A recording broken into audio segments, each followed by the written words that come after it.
Les lieux de ces frappes aériennes russes ne sont pas précisés.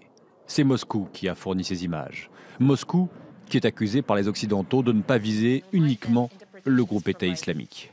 Si ça ressemble à un terroriste, si ça se comporte comme un terroriste, si ça se bat comme un terroriste, c'est un terroriste, d'accord.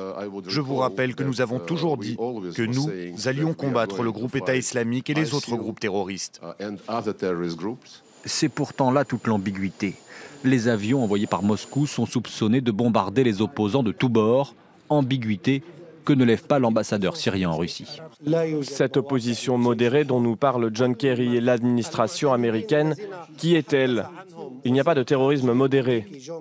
Mais pour cette opposition dite modérée, les objectifs de la Russie sont clairs. Le but de la Russie n'est pas de combattre le groupe État islamique, mais de prolonger la vie du régime syrien.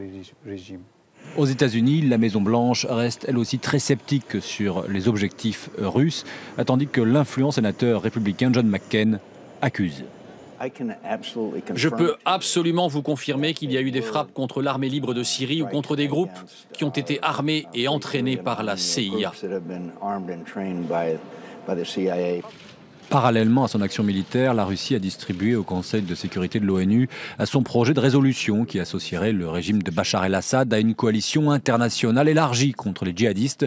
Résolution qui n'a aucune chance d'aboutir, car pour les États-Unis, la France et le Royaume-Uni, toute coopération avec le président syrien demeure inenvisageable.